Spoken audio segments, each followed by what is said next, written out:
Doug. What up, what up, what up, what up, ladies and gentlemen? It's your guy DJ King Kannon once again, back with another street therapy session right here live on YouTube. Um, Tonight's topic, I think we're gonna discuss getting everything in order here, get my mic right.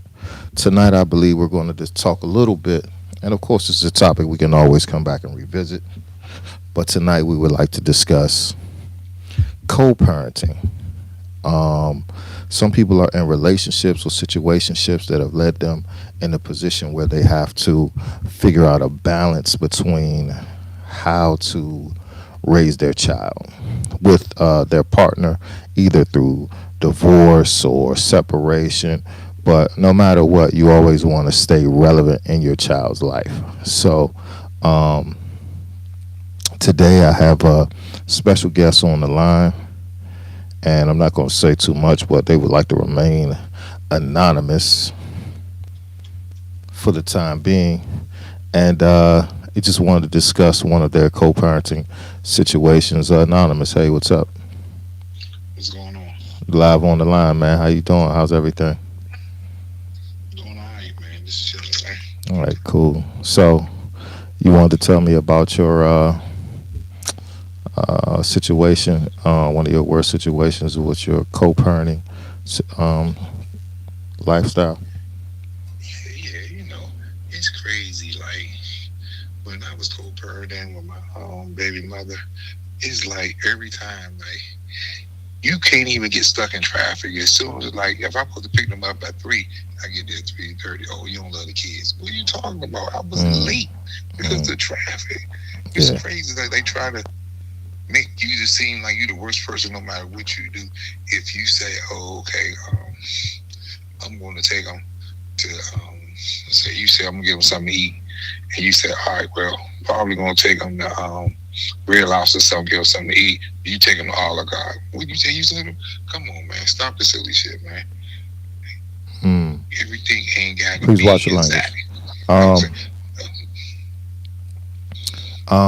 so you're saying that in your situation, which some situations aren't the same, but in your situation, the co-parenting wasn't good because no matter what you did, the parent it's that you always were an issue. working with, it was either an issue or it wasn't good enough in their Right. perspective, in their eyes.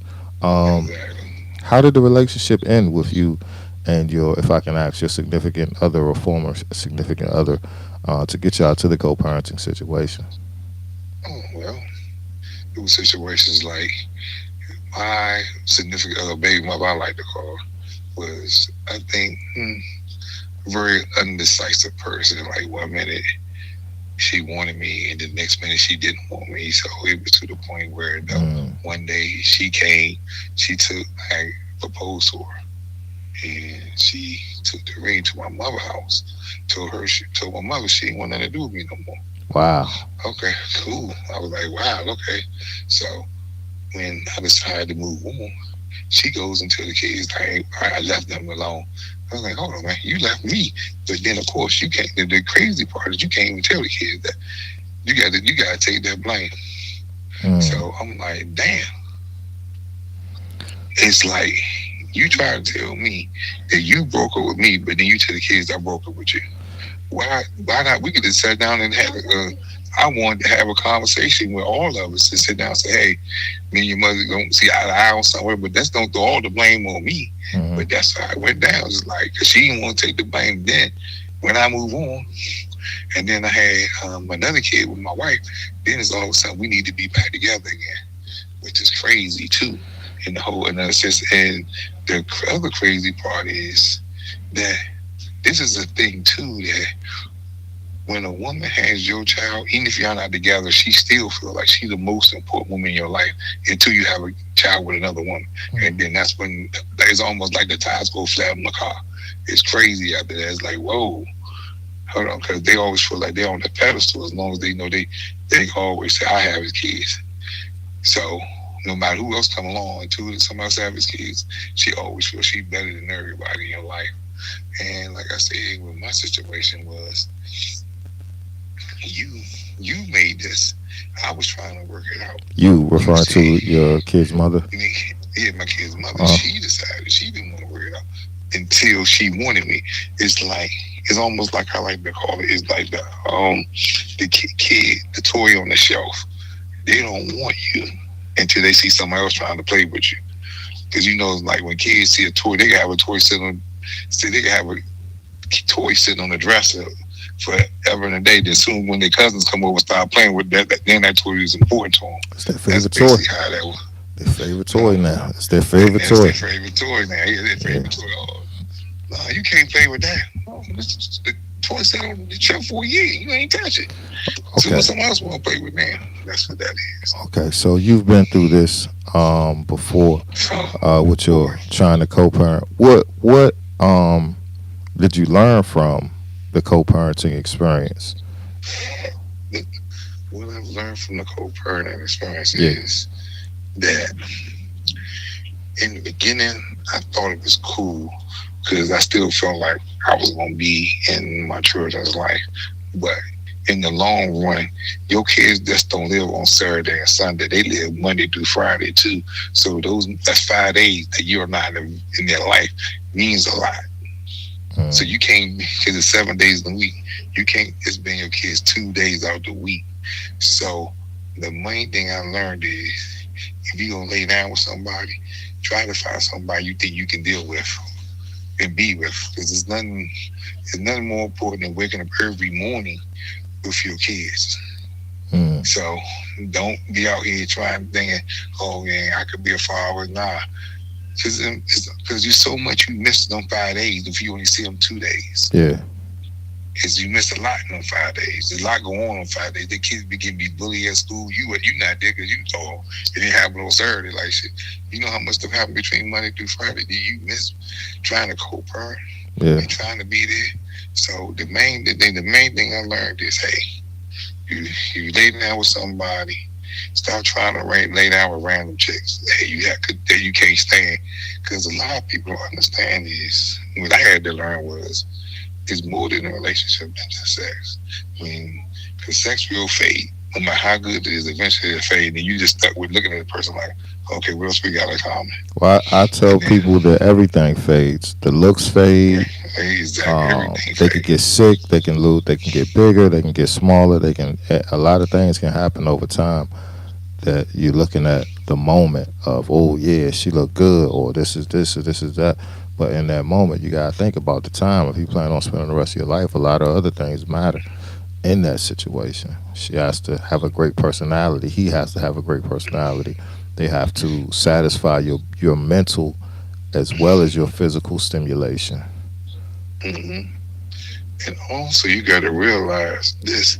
It ain't even about knowing that you want to spend. A lot of times, you can sleep with a woman and have no idea, and don't have no intentions of being with them no period of time. It just be sleeping together. But in that moment of sleeping with somebody, you can create a life that can tie y'all together for a long time. So you got to ask yourself, if I do have sex with this woman, could I really be with this woman, or Mm. really is this And woman vice really cool? versa. And vice versa. And vice versa. Yeah, women gotta do that. Do you think that women hold more accountability in the relationship, or do they have more responsibilities in trying to make a relationship better or work? And when it comes to the kids, who has the most say so? What do you think?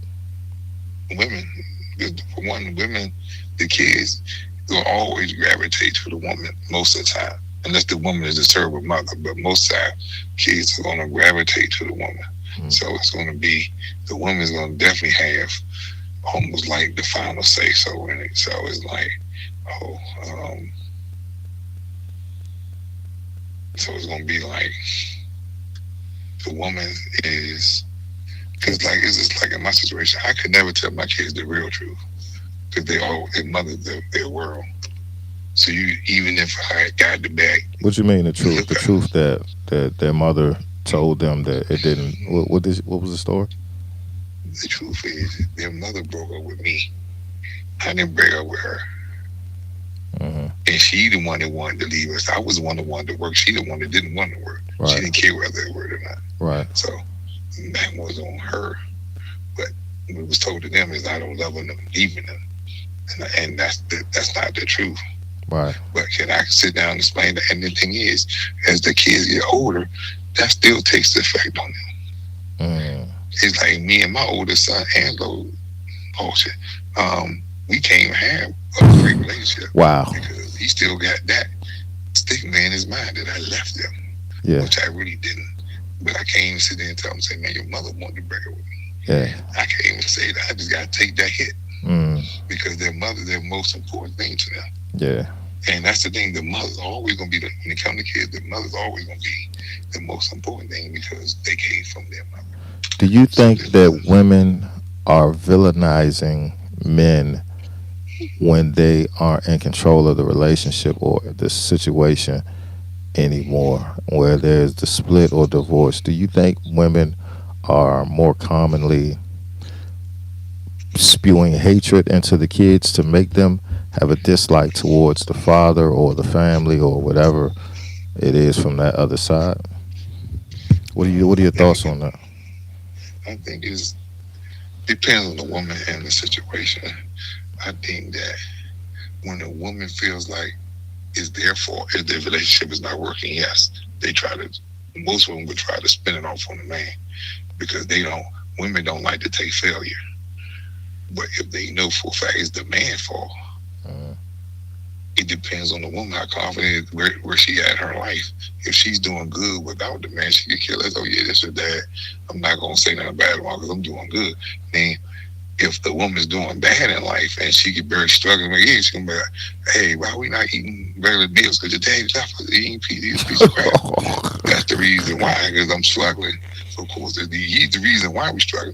And if you got a woman that making Yo, that's not six figures, funny, but I couldn't help but to but laugh when that but was. if you got a woman that making six figures, or your woman making close to six figures, she not tripping off the man. So I don't care what you do. Hey, that's your dad. Hey, we still living good. We still good. We still eating steak and shrimp. So we good over here.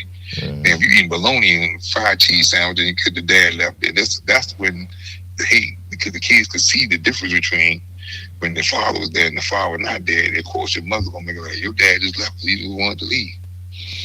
Okay, so Okay, and then so that's how that goes. This depends on the situation you are with the woman. what advice would you give someone out here? We got two viewers in right now.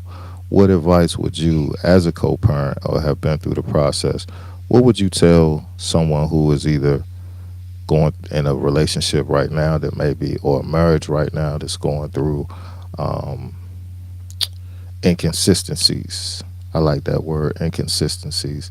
What would you tell that person as a like a glimmer of light or a little bit of hope, or is there possibilities to it, or if it's at that point, do you think relationships are over? FYI, So this the is main thing DJ is, King Kannon, Street Therapy. Tonight, we're talking about co-parenting. I have Anonymous on the line. Anonymous, go ahead.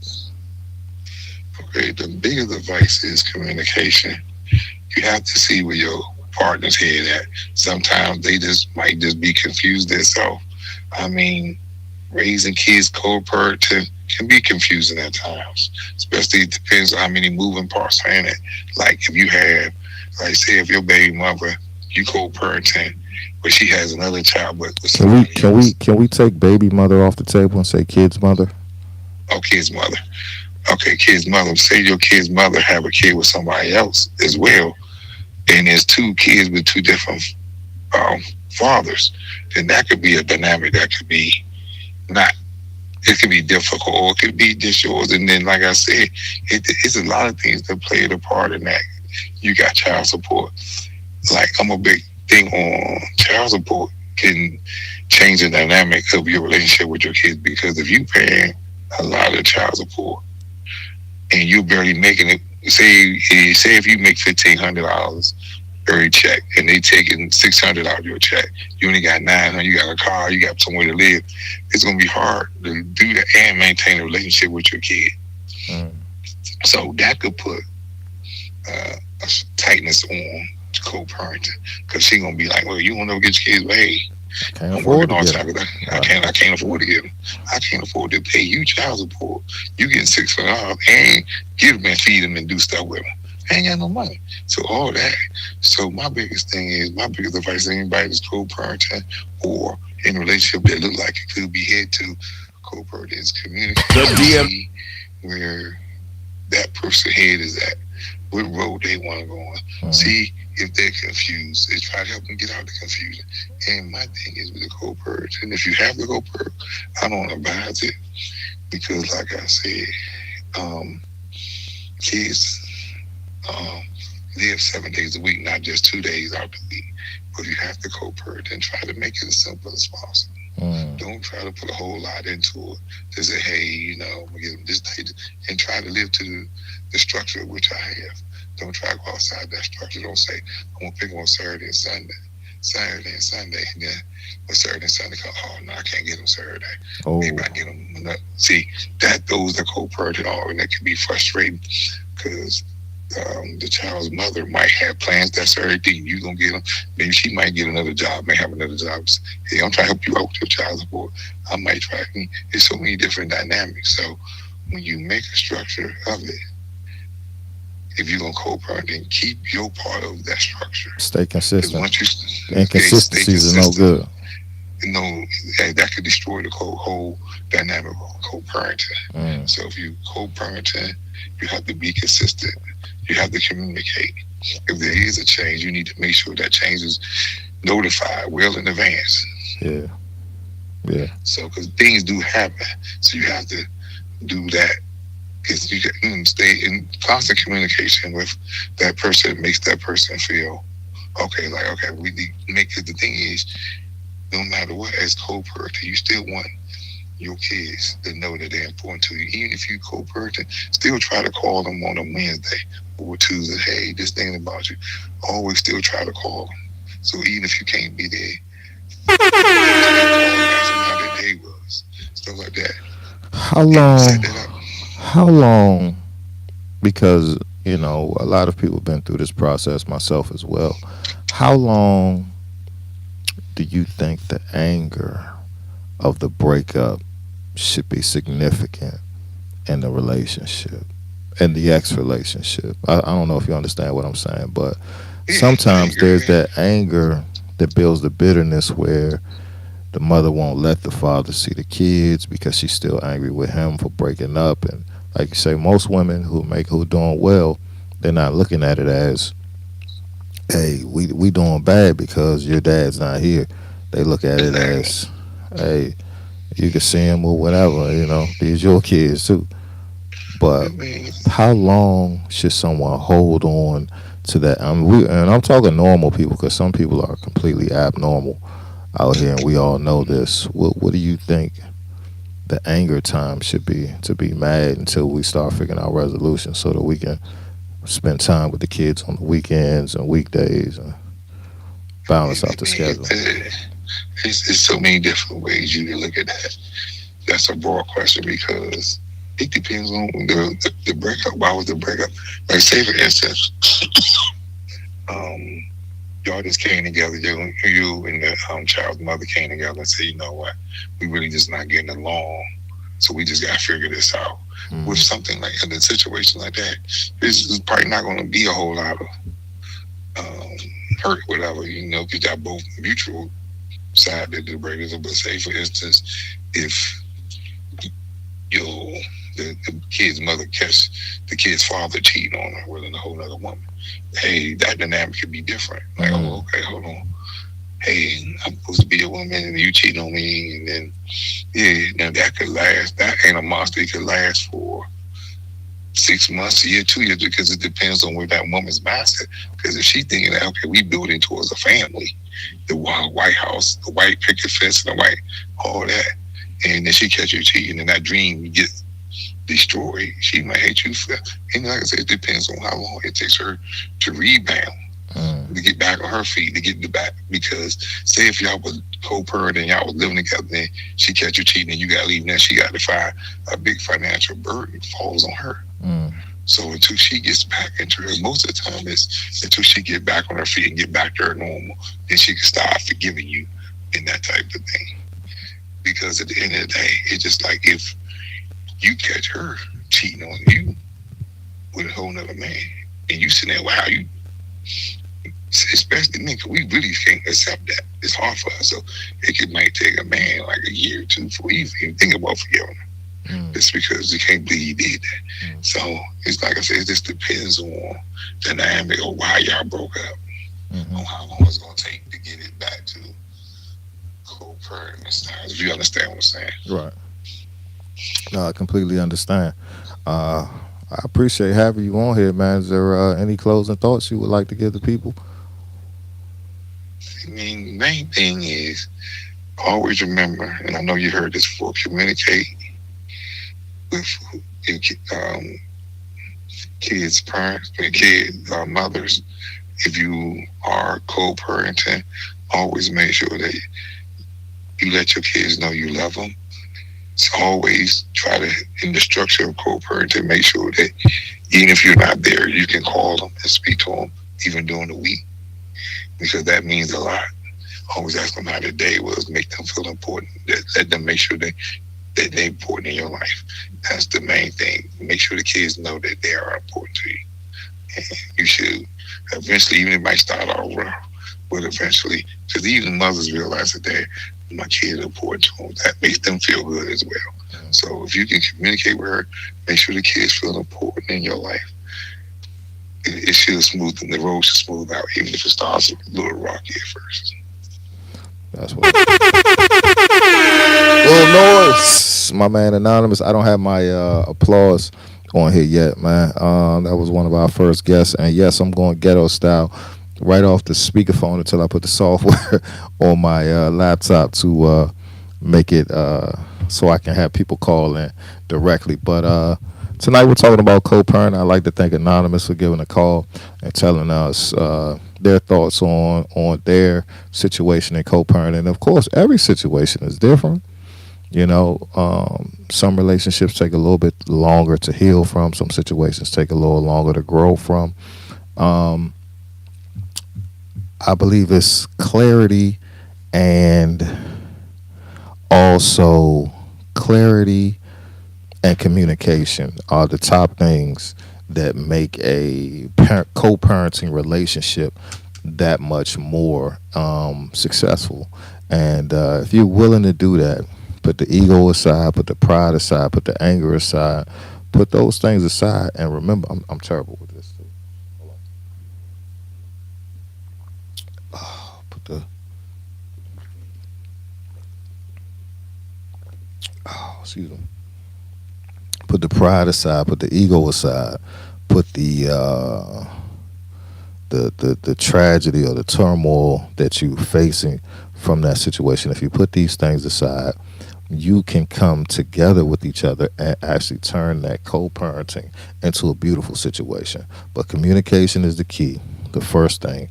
The priority is the kids. Actually, the kids are the first thing. The communication, acceptance for the situation and what it is. It takes maturing, it takes growing, it takes healing, it takes time to go into something that you may, how to put this, something that may help to benefit both of you all and the children and put a better dynamic onto the relationship. Guys, we got to stop being petty and listen to our kids' mother, regardless if, excuse me, regardless if they were wrong our entire relationship. You still have to sit back and listen and work together because at the end of the day, no one suffers but these children. And we're seeing this way too often that single parent homes are becoming a new norm when you can have a single parent home, but if you're putting positive zen into a great relationship, you can make it work. And I'm a firm believer in that. But I like to hear some more of y'all thoughts and conversation on co-parenting, and I'm gonna pull up some of these. I was reading some stuff in the journals earlier today talking about co-parenting, because it's big. Let me get those stats back up, because it was amazing to me how many people were um, actually in the situation of co-parenting in the United States.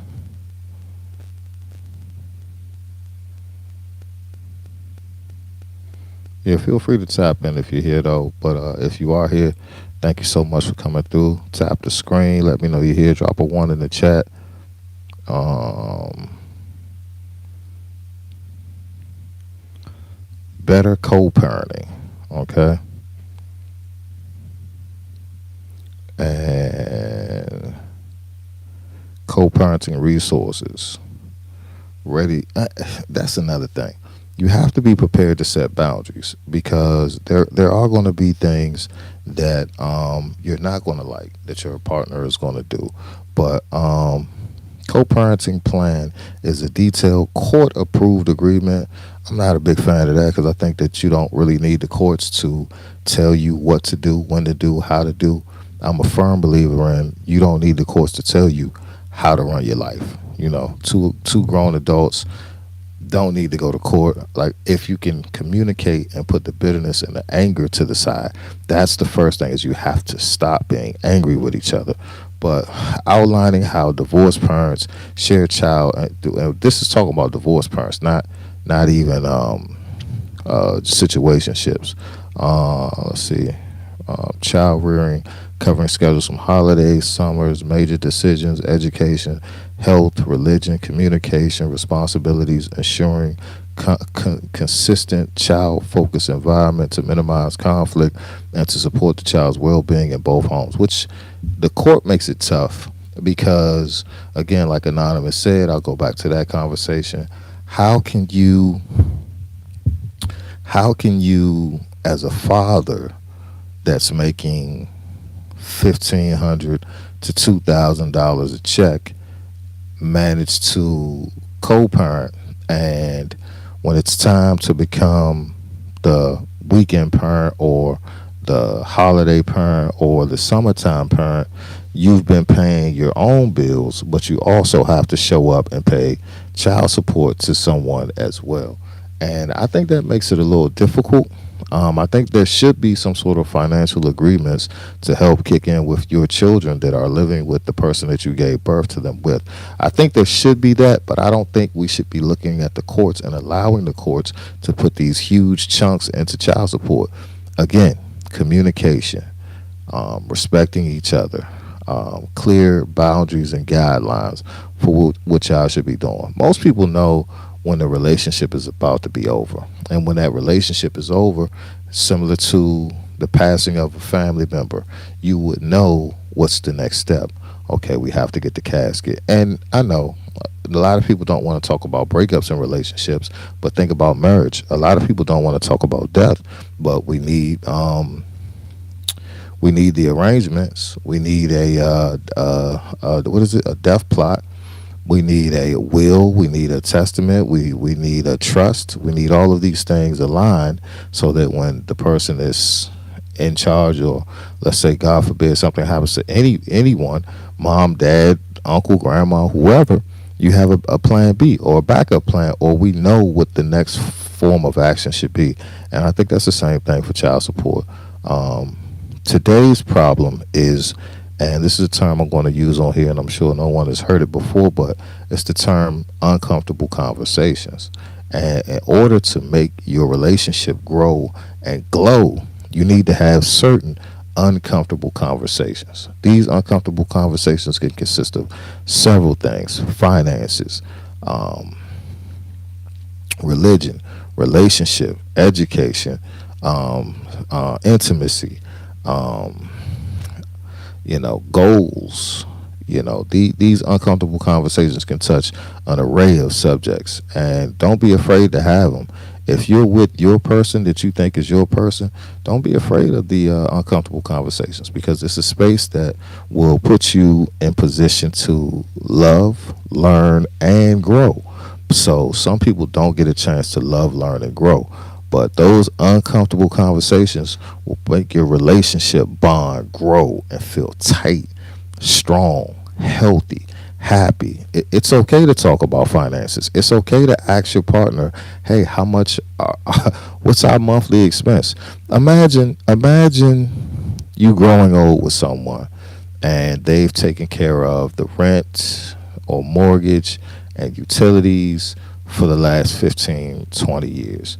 And God forbid, something tragic happens, anything. And I'm not even going to name things that could happen, but let's just say anything happens and they end up to an untimely passing.